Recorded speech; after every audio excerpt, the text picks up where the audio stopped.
ভাইরা আমার, তাহলে আমাদের ইজ্জত আর সম্মান কালকে আমাদের কঠিন ময়দানে কেমন করে আল্লাহ বাড়ায় দিবেন।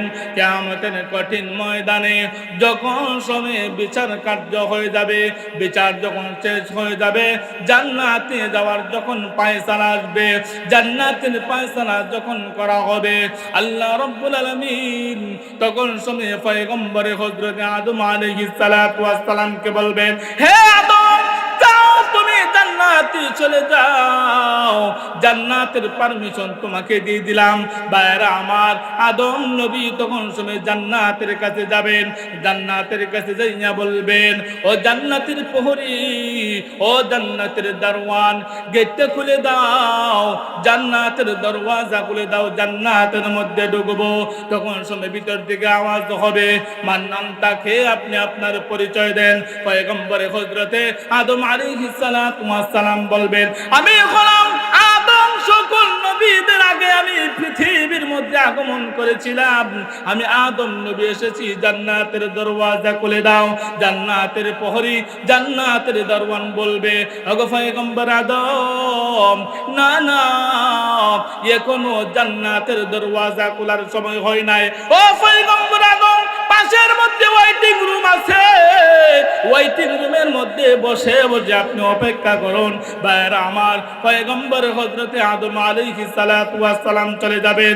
এরকম করে সমস্ত নবীগণ আস্তে আস্তে পয়গম্বর হযরতে ঈসা আলাইহিস সালাতু ওয়াস সালাম পর্যন্ত এভাবে যখন আসবেন, সবাইকে জান্নাতের দারওয়ান বলবে, ও নবীগণ, আপনারা যান, জান্নাতের পাশে একটা ওয়েটিং রুম আছে, ওয়েটিং রুমের মধ্যে বসে বসে আপনারা অপেক্ষা করেন, ওয়েটিং করেন। কারণ যতক্ষণ পর্যন্ত আখিরি নবী মুহাম্মদ নবী জান্নাতের দরওয়াজায় যখন পর্যন্ত কদম না দিবেন, ততক্ষণ পর্যন্ত জান্নাতের দরওয়াজা খোলা হবে না। শুধু তাই নয়, কালকে আমাদের কঠিন ময়দানে সমস্ত নবীদের আগে আপনি আমার নবীকে জান্নাতের ঢোকার পারমিশন দেওয়া হবে। জান্নাতের মধ্যে নবীজিকে বলা হবে, যান, আপনি জান্নাতের মধ্যে যান। ভাইরা আমার, আমার নবী আপনার নবী, শেষ নবী, পৃথিবীর মধ্যে আগমন করেছেন সকলের শেষে, কিন্তু কিয়ামতের কঠিন ময়দানে অন্য অন্য নবীগণ জান্নাতে আগে যাওয়ার পারমিশন নাই। কারণ আপনি আমার নবী সর্বপ্রথম জান্নাতের মধ্যে ঢুকবেন।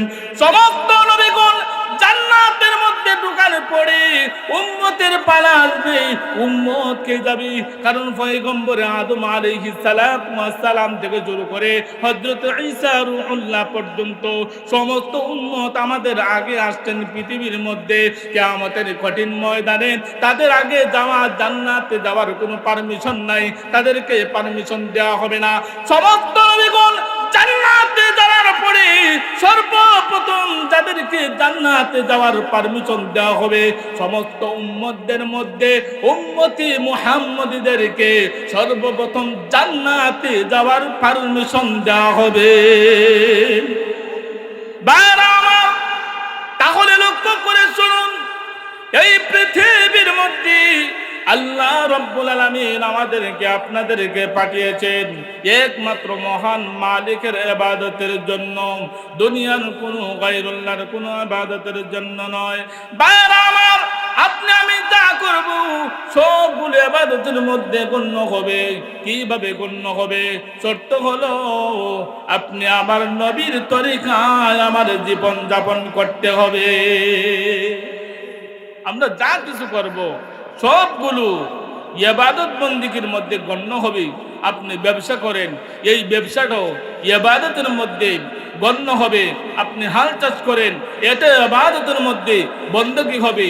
আপনি জমিতে কাজ করেন, এটাও ইবাদতের মধ্যে বন্দেগী হবে। কিন্তু শর্ত হলো রসুলের মহব্বত আর রসুলের তরিকায় থাকতে হবে। আরো জোরে বলেন, কথা বলেন ঠিক কিনা? কারণ আল্লাহ রব্বুল আলামিন রাসূলকে বলেছেন, ওগো নবীজি, আপনি বলুন, আপনার নামাজ, আপনার কুরবানি, আপনার সালাত সব কিছু একমাত্র কার জন্য? আরো জোরে কোন কার জন্য? কুল ইন্না সালাতি ওয়া নুসুকি ওয়া মাহইয়ায়া ওয়া মামাতি লিল্লাহি রাব্বিল আলামিন।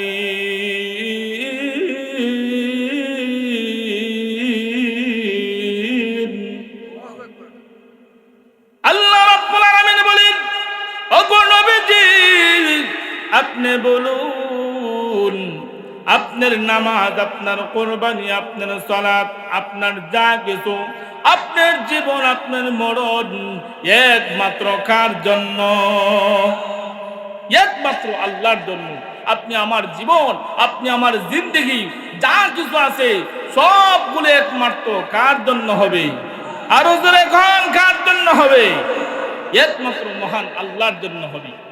ভাইরা আমার, তাহলে মহান আল্লাহর জন্য যদি হয়, তাহলে আমার জীবন, আমার পারিবারিক জীবন, আমার রাষ্ট্রীয় জীবন, আমার সামাজিক জীবন সবগুলো হবে কার হুকুমে? আরো জোরে বলেন, কার হুকুমে? আমি যা কিছু করব, আপনি যা কিছু করবেন, সব হতে হবে একমাত্র কার হুকুমে? আল্লাহর হুকুমে আর নবীর তরিকায়। আল্লাহর হুকুমে আর নবীর তরিকায়। কারণ আল্লাহ আপনি আমাকে সৃষ্টি করেছেন, দুইটা জাতিকে সৃষ্টি করেছেন কার ইবাদতের জন্য? আরো বলেন, কার ইবাদতের জন্য? ওয়ামা খালাকাতুল জিন্না ওয়াল ইনসা ইল্লা লিয়াবুদুন। আল্লাহ রাব্বুল আলামিন বলেন, ও পৃথিবীর মানব আর দানব, ভালো করে শোনো, তোমাদেরকে একমাত্র সৃষ্টি করা হয়েছে আমি আল্লাহর ইবাদত করার জন্য, আমি আল্লাহর গোলামি করার জন্য। ভাইরা আমার, আমরা যদি গোলামি করি আল্লাহর, আমরা যদি আল্লাহর গোলামি করি, তামাম পৃথিবীর যত মাখলুক আছে সব মাখলুকাত করবে আমাদের গোলামি। আমরা যদি আল্লাহর গোলামি করি, তাহলে তামাম পৃথিবীর যা কিছু আছে সবগুলো আমাদের গোলামি করবে। আল্লাহু আকবার। তাহলে আমাদের সম্মান, ইজ্জত আল্লাহ বাড়ায় দিচ্ছেন, আমাদের ইজ্জত সম্মান বাড়ায় দিচ্ছেন। এই পৃথিবীর মধ্যে অসংখ্য অগণিত মাখলুকাত সৃষ্টি করেছেন, সবচাইতে দামি কেডা? আর ওদের এখন কেডা? ওয়ালাকাদ কাররামনা বানি আদম। আল্লাহ রাব্বুল আলামিন আদম জাতির ইজ্জত সম্মান বাড়ায় দিয়েছেন। কেন বাড়ায় দিয়েছেন? এই আদম জাতি এমন এক জাতি, তারা এমন ভাবে যদি গুনাহ করে ফেলে, কিন্তু সাথে সাথে যদি তওবা করে, মহান আল্লাহ বলেন আমার যে বান্দা বান্দি গুনাহ করার পরেও তার জীবনের মধ্যে, তার অন্তরের মধ্যে, তার কলবের মধ্যে আমি আল্লাহর ভয়, আমি আল্লাহর ভালোবাসার কথা স্মরণ হয়ে যায়। স্মরণ হওয়ার পরে লজ্জিত হইয়া বান্দা যখন বলে, প্রভু হে, আমি অন্যায় করে ফেলেছি, আমি গুনাহ করে ফেলেছি, তুমি তো রহমান, তুমি তো রহিম, প্রভু গো তুমি যদি আমাকে ক্ষমা করে দাও, দুনিয়ার কোনো মানুষের কাছে তোমাকে কৈফিয়ত দিতে হবে না, তুমি যদি আমাকে মাফ করে দাও, পৃথিবীর কোনো মানুষের কাছে জবাবদিহি করতে হবে না। ওই মানুষটা যখন মহান আল্লাহর কাছে পাহাড় পরিমাণ যদি গুনাহ করে থাকে, আল্লাহর কাছে যদি প্রাণ খুলে আর যদি লজ্জিত হইয়া চোখের পানি ছেড়ে দিয়ে যদি আল্লাহর কাছে একবার ছাড় কাঁদে, ওই মানুষের চোখের পানি নাকের ডগায় আসার আগে আগে মহান আল্লাহ তার তামাম জিন্দেগীর সমস্ত গুনাহ করে ক্ষমা করিয়া দেন। তাহলে এমন আল্লাহ পাইছি যেই আল্লাহ আপনি আমার 60 বছর 40 বছরের যত গুনাহ যদি হয়, আর যদি আমি যদি লজ্জিত হইয়া আল্লাহর কাছে যদি সুন্দরভাবে চাইতে পারি, তাহলে আপনি আমার 40 বছর আর 60 বছরের সমস্ত গুনাহ মুহূর্তের মধ্যে হয়ে যাবে ক্ষমা। সুবহানাল্লাহ। এটা কে দান করেছেন? আল্লাহ এই ইজ্জত সম্মান দান করেছেন। তাহলে ভাইরা আমার, যেই কথা বলতেছিলাম, একমাত্র মালিকের আল্লাহ তাআলার ইবাদত বন্দেগী ছাড়া পৃথিবীর কোনো ইবাদত বন্দেগী চলবে? আরো জোরে কোন চলবে? একমাত্র আল্লাহর ইবাদত বন্দেগী চলবে। ভাইরা আমার, তাহলে আমরা এখানে আসলাম একমাত্র আল্লাহর ইবাদত বন্দেগী করার জন্য। আমার জীবনকে সাজাবো কোরআন ও হাদিসের কথা শুনে, আমার জীবনকে সাজাবো, আমার জীবনকে সুন্দর করব, এটাই উদ্দেশ্য আর মাকসাদ। কথা বলেন ঠিক কিনা? ভাইরা আমার, তাহলে শুনুন, একমাত্র মহান মালিকের ইবাদত করতে হবে, দুনিয়ার কোনো গায়রুল্লাহর ইবাদত চলবে না। একমাত্র মালিকের জিকির করতে হবে, দুনিয়ার কোনো গীতা পড়লে হবে না।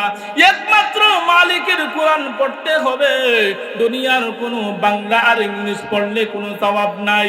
দুনিয়ার জরুরতের জন্য পড়া, কিন্তু এটার দ্বারা আখিরাতে কোনো কল্যাণ আসবে না।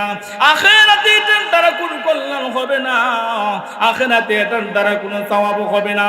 কিন্তু আপনি যদি কালামুল্লাহ শরীফের একটা হরফ যদি আপনি পড়েন, মহান আল্লাহ আপনার একটা হরফের বিনিময় আল্লাহ 10টি নেকি দান করে দিবেন।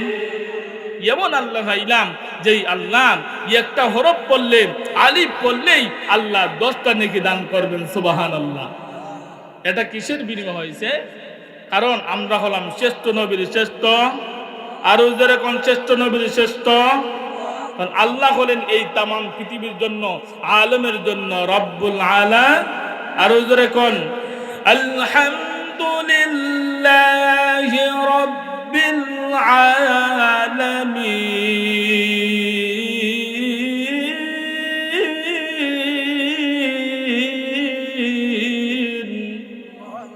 আল্লাহ হলেন তামাম পৃথিবীর রব। এই পৃথিবী, তামাম পৃথিবীর রব, আলমের রব হলেন মহান আল্লাহ। আর আমার আল্লাহ আমার নবীকে তামাম পৃথিবীর নবী বানায় দিয়েছেন। আল্লাহ রাব্বুল আলামিন কালামুল্লাহ শরীফের মধ্যে বলেন, ওয়ামা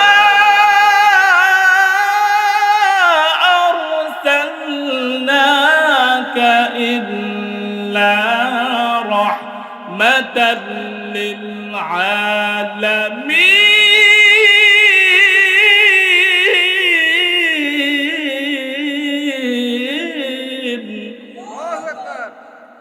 আমার নবীকে তামাম পৃথিবীর জন্য, সব কিছুর জন্য রহমত বানায় দিয়েছেন। আমার নবী শ্রেষ্ঠ নবী। আপনি আমার নবী শ্রেষ্ঠ নবী হওয়ার কারণে আমাদের ইজ্জত সম্মানও বেড়ে গেছে। কথা বলেন ঠিক কিনা? কুনতুম খায়রা উম্মাতিন উখরিজাত লিন-নাস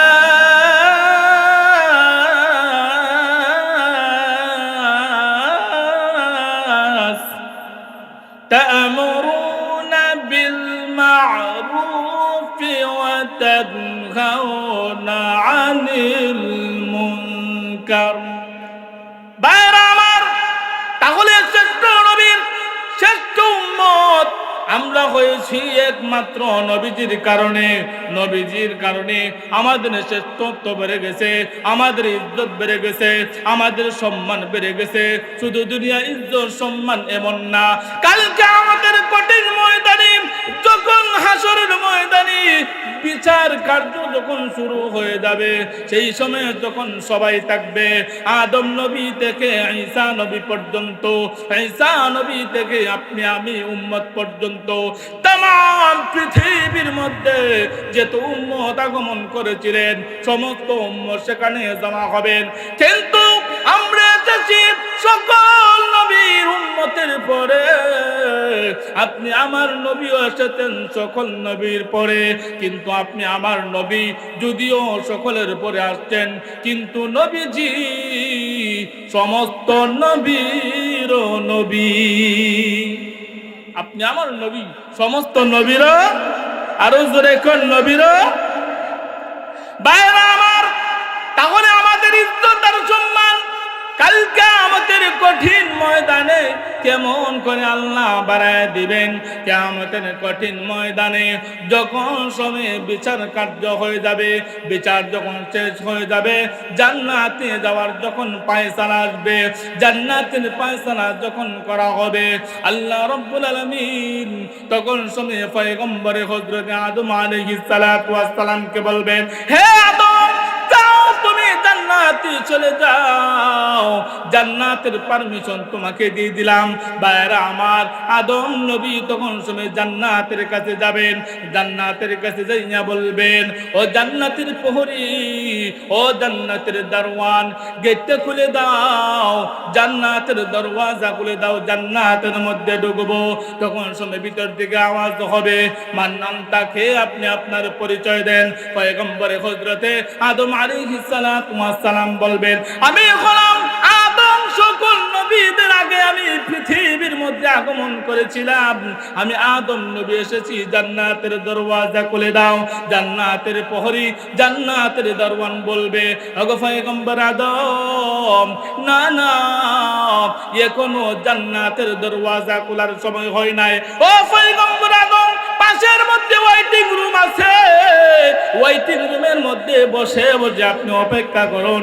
ভাইরা আমার, পয়গম্বর হযরতে আদম আলাইহিস সালাতু ওয়াস সালাম চলে যাবেন।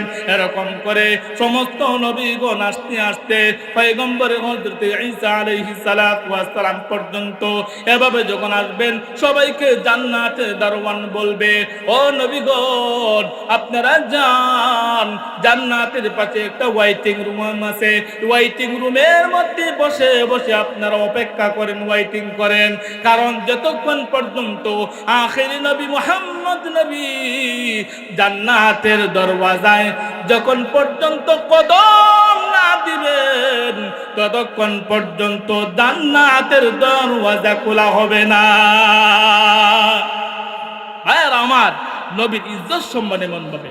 শুধু তাই নয়, কালকে আমাদের কঠিন ময়দানে সমস্ত নবীদের আগে আপনি আমার নবীকে জান্নাতের ঢোকার পারমিশন দেওয়া হবে। জান্নাতের মধ্যে নবীজিকে বলা হবে, যান, আপনি জান্নাতের মধ্যে যান। ভাইরা আমার, আমার নবী আপনার নবী, শেষ নবী, পৃথিবীর মধ্যে আগমন করেছেন সকলের শেষে, কিন্তু কিয়ামতের কঠিন ময়দানে অন্য অন্য নবীগণ জান্নাতে আগে যাওয়ার পারমিশন নাই। কারণ আপনি আমার নবী সর্বপ্রথম জান্নাতের মধ্যে ঢুকবেন। সমস্ত নবীগণ জান্নাতের মধ্যে ঢোকার পরে উম্মতের পালা আসবে, উম্মত কে যাবে। কারণ পয়গম্বর আদম আলাইহিস সালাতু ওয়াস সালাম থেকে শুরু করে হযরত ঈসা রূহুল্লাহ পর্যন্ত সমস্ত উম্মত আমাদের আগে আসছেন পৃথিবীর মধ্যে। কিয়ামতের কঠিন ময়দানে তাদের আগে যাওয়া, জান্নাতে যাওয়ার কোনো পারমিশন নাই, তাদেরকে পারমিশন দেওয়া হবে না। সমস্ত নবীগণ জান্নাতে যাওয়ার পরে সর্বপ্রথম যাদেরকে জান্নাতে যাওয়ার পারমিশন দেওয়া হবে, সমস্ত উম্মতদের মধ্যে উম্মতি মুহাম্মদীদেরকে সর্বপ্রথম জান্নাতে যাওয়ার পারমিশন দেওয়া হবে। তাহলে আমরা শেষ নবীর উম্মত হইয়া ঠকছি না জিতছি? আরো জোরে গান। ভাইয়ের আমার, যেই কথা বলতেছিলাম, আমার প্রথম তেলাওয়াতের প্রথম হইল লা তা'বুদুনা ইল্লাল্লাহ,